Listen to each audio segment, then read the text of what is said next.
TV one India news के संवाददाता मोहम्मद आफाक ने कानपुर पहुंचकर नगर पालिका अध्यक्ष से चर्चा की। नगर पालिका अध्यक्ष सादाब खान ने चुनाव को लेकर क्या कहा, आइए देखते हैं मोहम्मद आफाक की स्पेशल रिपोर्ट में। नगर पालिका अध्यक्ष सादाब खान मौजूद है, या यूँ कहें युवा दिलों की धड़कन कहे जाने वाले सादाब खान से आज हम आपको रूबरू कराएंगे, उनसे बात करेंगे।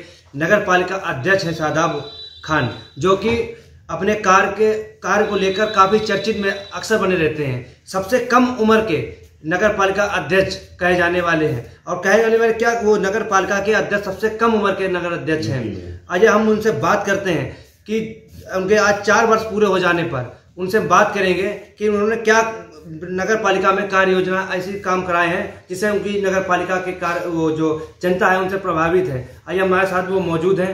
सर, सबसे पहले तो आप हमारे साथ चैनल में बहुत आपका स्वागत है। बहुत बहुत शुक्रिया कि आप इतना कीमती वक्त निकाल के मेरे पास आए और इतना चीज़ के लिए थोड़ा टाइम निकाला आपने, और जनता के संबंधित जो भी सवाल करेंगे हम उस पर आपको जवाब भी देंगे। और आज हमारे जो 4 वर्ष अभी हुए हैं, हम अपने पूरी नगरवासियों को बहुत बहुत दिल से मुबारकबाद देते हैं कि इसे हमारे कार्यकाल के आज 4 साल भी पूरे हो गए हैं। और इंशाल्लाह जिस तरह से नगरवासियों ने हमारा साथ दिया और हमारे लिए खड़े रहे, मैं उम्मीद हमेशा करूंगा कि वो हमारे लिए हमेशा इंशाल्लाह खड़े रहेंगे और आगे भी इंशाल्लाह वो हमारे साथ खड़े रहेंगे। और जिस तरह से मैंने काम किए हैं जब मैं जीता, तो यहाँ पर जैसे कि सबसे कम उम्र के आप कहे जाने वाले नगर पालिका अध्यक्ष हैं, क्या रहा आपने इतनी जल्दी इतनी अच्छी पोजीशन का हासिल की? क्या ऐसा रहा कि जैसे कि आपने ऐसा क्या मतलब आपके अंदर रहा कि जैसे गांव में, या मतलब आप सबसे पहले कैसे राजनीति आपने स्टार्ट की और कैसे किस मुकाम पे आज आप पहुंचे हैं? देखिए, मैं जब चेयरमैन बना तो यूपी में सबसे कम उम्र के चेयरमैन उस वक्त एसडीएम साहब थे, विनीत सर। उन्होंने घोषणा भी की थी आप यूपी के सबसे कम उम्र के चेयरमैन हैं। 30 साल 9 महीने मेरी उस वक्त उम्र थी। लोगों को लगा कि मैं शायद मेरी उम्र इतनी नहीं, लेकिन फिर भी जब उन्होंने घोषणा करी तो उस दिन से लोगों में संशय खत्म हो गया कि आप यूपी के हकीकत में सबसे कम उम्र के चेयरमैन हैं। मैं जब चेयरमैन नहीं था तो पूर्व के जो भी यहाँ चेयरमैन रहे, यहाँ पर गरीबों के जो ठिलिया और फल वालों की ठिलियाँ सबसे बड़ा मुद्दा था, और लोग रोज दिन आए दिन रिक्शा वालों को, ठिलिया वालों को परेशान किया जाता था सर, उनको फेंक दिया जाता था। तो उसके लिए हमने हमेशा उनके साथ खड़े रहे, उनकी आवाज़ भी उठाई।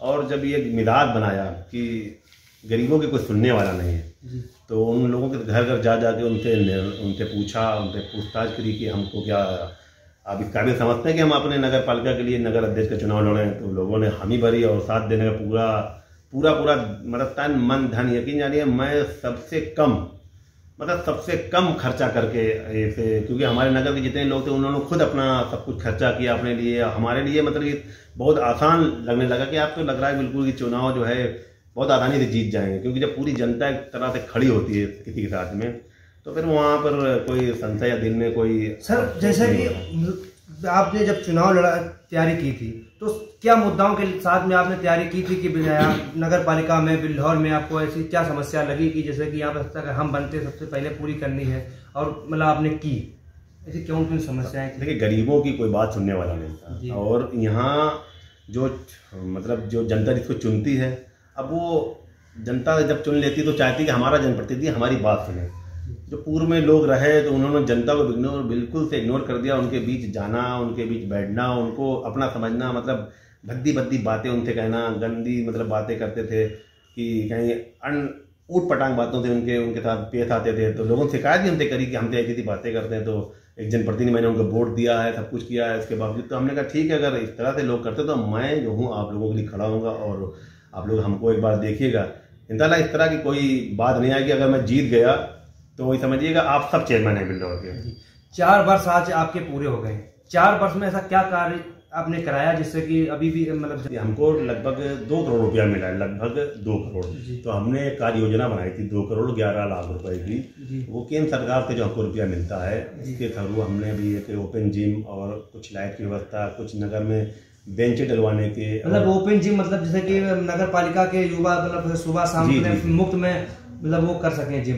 जी, पूरे नगर के लिए कोई शुल्क नहीं होगा और सब लोग अच्छे से मतलब अपने फिटनेस पर ध्यान दें, क्योंकि फिटनेस ही बहुत जरूरी है शरीर के लिए। काम करते करते आदमी थक जाता है, तो सुबह शाम कभी भी नगर में आए, नगर में अगर वो हैं तो अपने आप फिटनेस को मजबूत करने के लिए अपने जिम में जाएं और अच्छे से काम करें।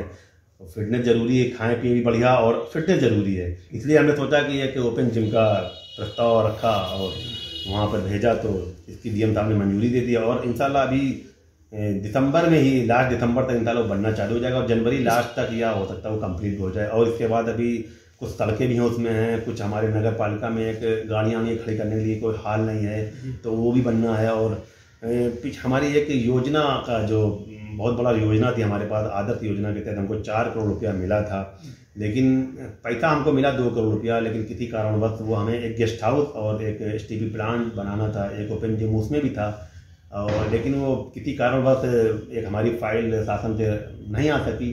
और उम्मीद करते हैं कि हम रिक्वेस्ट करते हैं अपने माननीय मुख्यमंत्री जी से कि हमारी उस फाइल अगर जल्द से जल्द हमारे वहाँ आ जाएगी तो, क्योंकि सरकार के ही काम होते हैं, जो भी हम काम कराते हैं वो सरकार का भी उसमें नाम होता है और सरकार की वाहवाही होती तो सरकार को फ़ायदा बहुत मिलता है। तो हम चाहेंगे कि अगर वो फाइल अगर हमारे वहाँ आ जाती तो हमने जो गेस्ट हाउस बनाने का काम किया था वो भी लगभग बहुत नॉर्मल से चार्ज पे वो गेस्ट हाउस बनने उठने की मतलब था कि गरीबों के लिए गेस्ट हाउस बनाया जाएगा, उसके लिए सब कुछ प्रस्तावित है और अकाउंट में लगभग शायद हमें लगता है कि अकाउंट में समथिंग 2 करोड़ रुपया मेरा आ चुका था, लेकिन फाइल आने के कारण काम नहीं हो पा रहा। लेकिन हम अपने दर्शकों से, अपने भाइयों से अपील करेंगे कि वे एक बार इसके लिए हमारे हक में दुआ करें। जी, जैसा कि इसके बाद में अभी पेपर में छपा था कि आप युवाओं के लिए जिम, इसके बाद में नगर पालिका पे वो स्टील बेंच जैसे वगैरह क्या? हाँ, ये बेंचें अभी स्टील की नहीं है, वो जो स्टील के हमारे जो लग रहे हैं तुम्हारे कूड़ा जो डस्टबिन हैं ये हम लगवा रहे हैं। नगर में भी कुछ पिछले साल में लगवाए थे तो कुछ जगह रह गए हैं, 50-60 जगह भी और लगवाना, क्योंकि अब नगर में सफाई की जो सबसे बड़ी व्यवस्था है बहुत अच्छी है और हमारे कर्मचारी, उनका भी धन्यवाद दूंगा। हमारे कर्मचारी रात दिन मेहनत करके बेहतरीन मतलब सफाई करते हैं और पिछले बार ये यकीन जानिएगा, पिछले बार हमारा नगर जो है पूरे जिले में टॉप पे आया था सफाई के मामले में, इसका हमको अवार्ड भी मिला था कि अच्छे से सफाई कर रहे हैं। जी, लास्ट सवाल सर मतलब आपसे ये है कि नगर पालिका में अदर जगह पे आप युवा ही आपको क्यों इतना पसंद करते हैं? बस वही है ना कि हम आपसे कह चुके कि हम अपने युवाओं की हौसला अफजाई करते हैं और उनको कहते हैं देखिए अब बुजुर्गों का साया सर पे होना ज़रूरी है और युवाओं का साथ होना ज़रूरी है। अपने बुजुर्गों से सम्मान दीजिए, बुजुर्गों से प्यार करिए, उनकी बात मानिए और उनसे प्रेरणा लेते हुए, उनकी दुआएं लेते हुए हर काम करने के, चाहे कितना भी बड़ा काम हो, काम करने से कभी डरना नहीं चाहिए, क्योंकि हम उनको अपना एग्जाम्पल भी देते हैं। देखिए मैंने ऐसे लोगों के सामने खड़े हो गए, जब खड़े हुए थे लोगों ने मुझे धमकियाँ भी दी बहुत कुछ की क्या तुम उनके सामने खड़े होते हो। देखिए अगर आप ये समझ लें कि वो कुछ हैं या वो अलग, कोई इंसान सब बराबर है।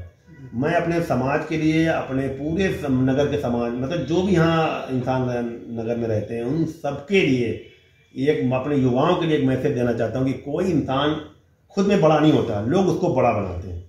तो हर काम करने के लिए मेहनत ज़रूरी है और मैं चाहूँगा अपने युवाओं को, अपने छोटे भाइयों को, अपने बड़े बुजुर्गों से कि अपने छोटे छोटे बच्चों का हौसला अफजाई करें और उनके दिल को हर काम करने के लिए इतना मजबूत बनाए कि कोई भी काम करने के लिए वो डरे ना।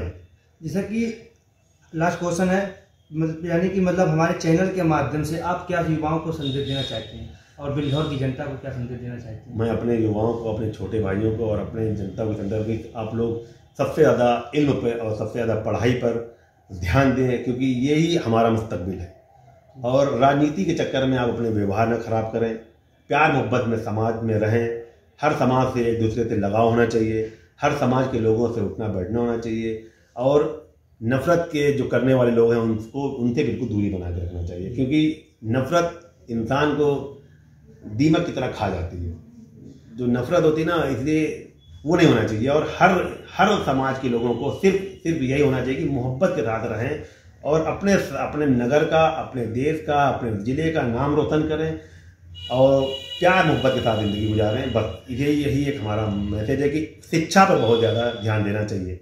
जैसा कि हमारे साथ में मौजूद थे नगर पालिका अध्यक्ष सादाब खान, उन्होंने बताया कि जो व्यक्ति अच्छा इंसान ना बन सकता है वो ना ही तो अच्छा पति और ना ही अच्छा कोई भी बन सकता है। हमारे साथ में मौजूद थे नगर पालिका अध्यक्ष ने बताया कि हमारे 2 करोड़ रुपए की योजना से 80 लाख रुपए की लगभग कीमत से सड़कें बन रही हैं। इसके बाद में ओपन जिम है और डस्टबिन है और तमाम योजनाओं को लेकर हमने चर्चा की थी और तमाम योजनाओं के साथ में उन्होंने बताया, बहुत बारीकी से मुझे बताया हमारे चैनल को। जैसा कि कोरोना काल में आपने लगभग 2 साल आपके बर्बाद हुए कार्यकाल में, तो एनआरसी और सीए को लेकर काफी आपने विरोध किया है, इस पर क्या कहेंगे? आप इतना संघर्ष किया, आपने जेल भी काटे, लोगों को ने इतना विरोध किया, इसका क्या आपका रहा मामला पूरा? जनता हमको चुनती है इसलिए कि हमारा प्रतिनिधि जो हम जिसको मैंने चुना है वो हमारी काम सुने, हमारी आवाज़ सुने, हमारी बात सुने। और जब एनआरसी का मुद्दा चल रहा था तो उस वक्त हमारे लोग हमारे घर पे आए, तमाम लोग आए कि चेयरमैन साहब पूरे मुल्क में इस तरह का विरोध हो रहा है तो आपके खामोश बैठे हैं। हमने कहा जहाँ तुम हो वहाँ हम खड़े हैं और उनके लिए हम अपनी जान भी अगर कुर्बान करते हैं तो कम है, क्योंकि उन्होंने मुझे ताज दिया है तो मैं उनका अपना ये समझिएगा अगर पूरी ज़िंदगी भी कुर्बान करते हैं उनके लिए तो बहुत कम है, क्योंकि हर इंसान को इससे चीज़ें जनता नहीं देती है। मैं बहुत खुशकिस्मत हूँ कि जनता ने मुझे काबिल समझा था और जब उस मुद्दा आया कि एनआरसी में वो करना है तो मैंने उसका विरोध भी किया, लेकिन जब वहाँ पर लाठी चार्ज हो गई तो देखा कि बच्चे छोटे छोटे बच्चे हमारे बहुत दूर हम थोड़ा सा 20 मीटर दूर ही खड़े, तो मैं जाके आगे खड़ा हो गया। तो मुझे कहा मैंने जो कुछ तुम्हें करना है आप मेरे साथ करिएगा, इन बच्चों को छोड़िएगा। हालांकि लाठी चार्ज होना जब उसके बाद फिर कुछ देर बाद बंद कर दी गई, लेकिन हम फिर अपने प्रशासन के साथ चले आए और मैंने जिन जिन चीज़ों को सहा है वो सब चीज़ें बयान नहीं करना चाहिए, क्योंकि हकीकत में जो जेल है बहुत बुरी जगह है। और मैं अपने रब से दुआ करूँगा कि किसी हमारे भाई को किसी भी समाज के लोगों का ऐसे दिन ना देखना पड़े, क्योंकि मैंने क्योंकि उस वक्त एक सबसे बड़ी प्रॉब्लम ये थी, हमारे घर में शादी भी थी और आपकी सिस्टर की शादी थी और आप जेल में थे। मुझे क्योंकि शादी से बड़ा यह है कि हमारे समाज का जहाँ काम हो और हम लोग अपने समाज के काम में, शादी है तो चलो पोस्टपोन हो जाएंगे, कम डेट बढ़ जाएगी, कुछ भी हो जाएगी, लेकिन उस वक्त अपने समाज या अपनी जनता के लिए जरूर खड़ा होना चाहिए। और मैं खड़ा हुआ।